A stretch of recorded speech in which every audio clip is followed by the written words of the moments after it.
नमस्कार दोस्तों, मैं हूं अनूप श्रीवास्तव और आप देख रहे हैं मेरा चैनल।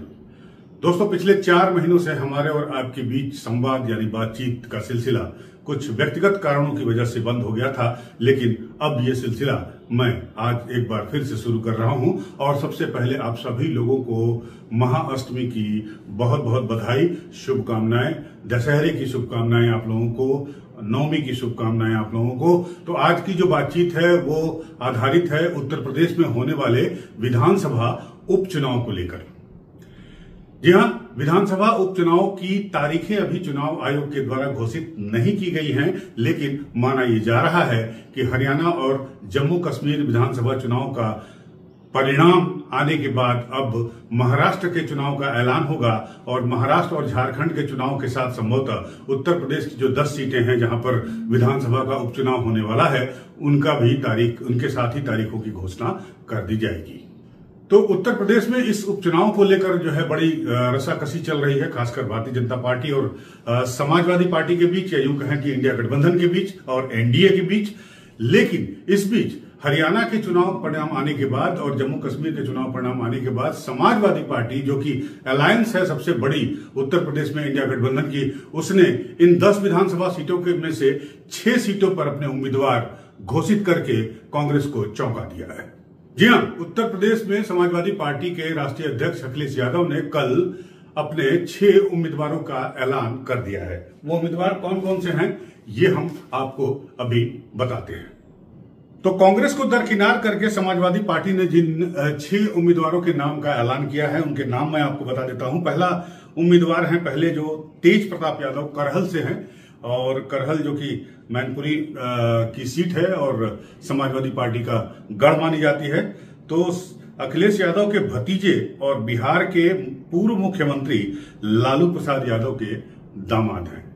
इनके कन्नौज से भी चुनाव लड़ने की बात चल रही थी जब लोकसभा चुनाव हुए थे। हालांकि उसके बाद सीएम अखिलेश यादव खुद वहां से उम्मीदवार हुए और जीते वो। लेकिन अब तेज प्रताप का नाम जो है वो करहल सीट के लिए आ रहा है, जो कि समाजवादी पार्टी के लिए बेहद बेहद महत्वपूर्ण है। दूसरा सीसामऊ है, जहां के विधायक हैं इरफान सोलंकी समाजवादी पार्टी के, उनको अयोग्य ठहराया गया था और वहां पर अखिलेश यादव ने इरफान सोलंकी की पत्नी नसीम सोलंकी को टिकट दिया है। तो काफी दिलचस्प बात है। तीसरी सीट है मिल्कीपुर, जो काफी इंपॉर्टेंट है, अयोध्या में आती है, फैजाबाद में आती है। और फैजाबाद से जैसा कि आपको पता है कि इंडिया गठबंधन के उम्मीदवार या समाजवादी पार्टी के उम्मीदवार अवधेश प्रसाद इस बार चुनाव जीत गए थे, जिसकी चर्चा पूरी दुनिया में हुई थी। तो मिल्कीपुर से वो विधायक थे, वो सीट खाली हुई थी और अब उसी सीट पर अजीत प्रसाद को उतारा गया है, जो अवधेश प्रसाद के बेटे हैं। निश्चित ही इस सीट पर भी सबकी निगाहें बनी हुई हैं। आपको मैं बता दूं कि मिल्कीपुर का कम से कम 3 बार उत्तर प्रदेश के मुख्यमंत्री दौरा कर चुके हैं।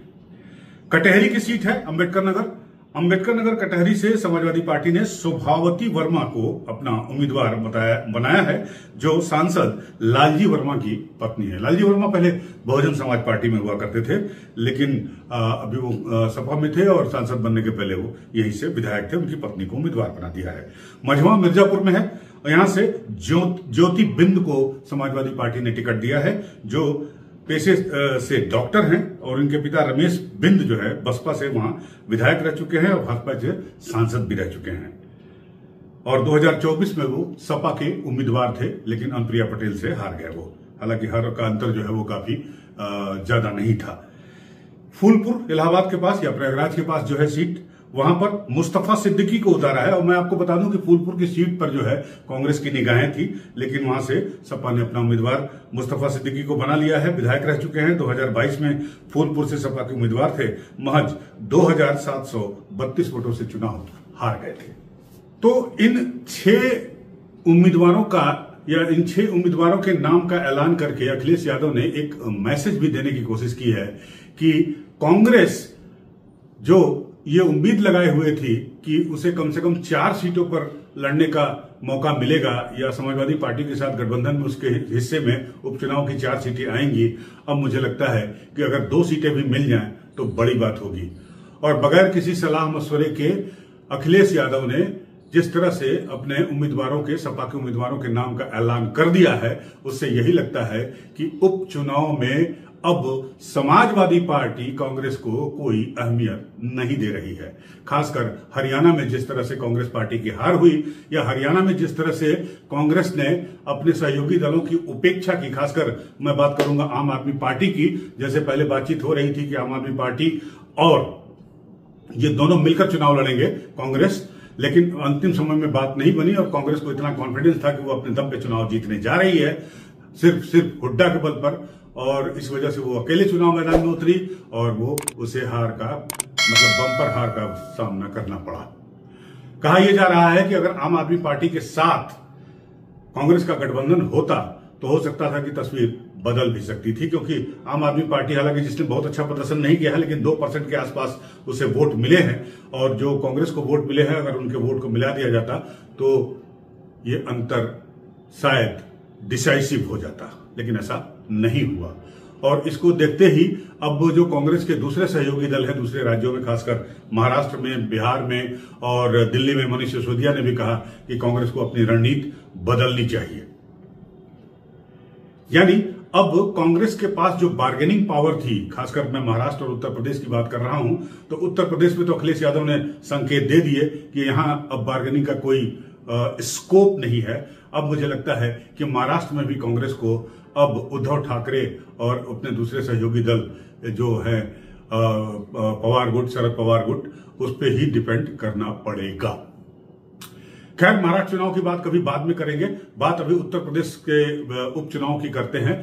तो उपचुनाव में अब बीजेपी ने भी इसे अपनी प्रतिष्ठा का प्रश्न बना लिया है, क्योंकि एक तरह से विधानसभा चुनाव के पहले, जो कि 2027 में होंगे उत्तर प्रदेश में, उसके पहले ये लिटमस टेस्ट माना जा रहा है। साथ ही साथ योगी आदित्यनाथ जो मुख्यमंत्री हैं उत्तर प्रदेश के, उनकी भी लोकप्रियता का ये लिटमस टेस्ट माना जाएगा, क्योंकि सब कुछ दांव पर लगा है, चाहे वो एनडीए हो या फिर इंडिया गठबंधन हो।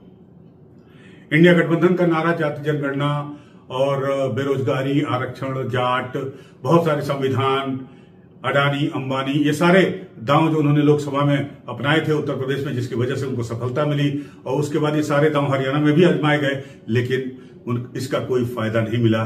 तो क्या अब उत्तर प्रदेश में भी ये जो नारे थे इंडिया गठबंधन के, खासकर राहुल गांधी के, संविधान, दलित आरक्षण, जातिगत जनगणना और तमाम बातें, वो अभी भी कायम है, या अपनी स्ट्रेटजी इंडिया गठबंधन बदलेगी, या इसको देखते हुए, इसको भांपते हुए समाजवादी पार्टी ने एकला चलो की राह अपना ली है।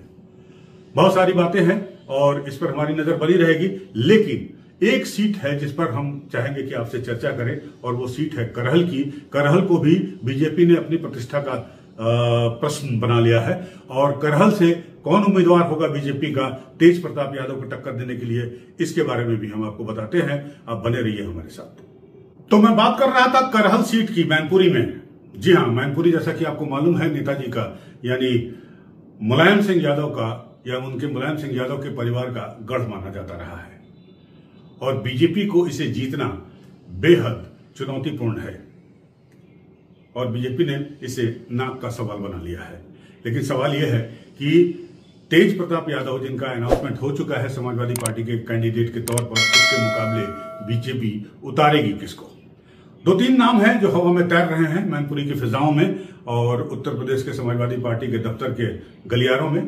तो वो नाम मैं आपको बता देता हूं। सबसे पहला नाम है अनुजेश सिंह यादव। जी हां, अनुजेश सिंह यादव कौन है मैं आपको बताऊंगा, लेकिन उसके पहले यह बता दूं कि बीजेपी चाह रही है कि इस बार करहल में जो मुकाबला हो वो यादव वर्सेस यादव हो। तो अनुजेश सिंह यादव जो है वो संध्या यादव के पति हैं, और संध्या यादव जो है समाजवादी पार्टी के सांसद एमपी धर्मेंद्र यादव की बहन है।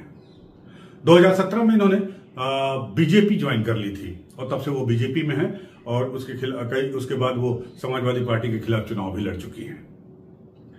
तो ये एक नाम है जो हवा में तैर रहा है, चूंकि ये भी नेताजी के परिवार से ही है। जैसा कि आपको पता है कि धर्मेंद्र यादव जो है वो भतीजे हैं नेताजी के, और उनकी बहन के पति हैं ये, और इस तरह से ये नेताजी के खानदान के ही माने जाएंगे।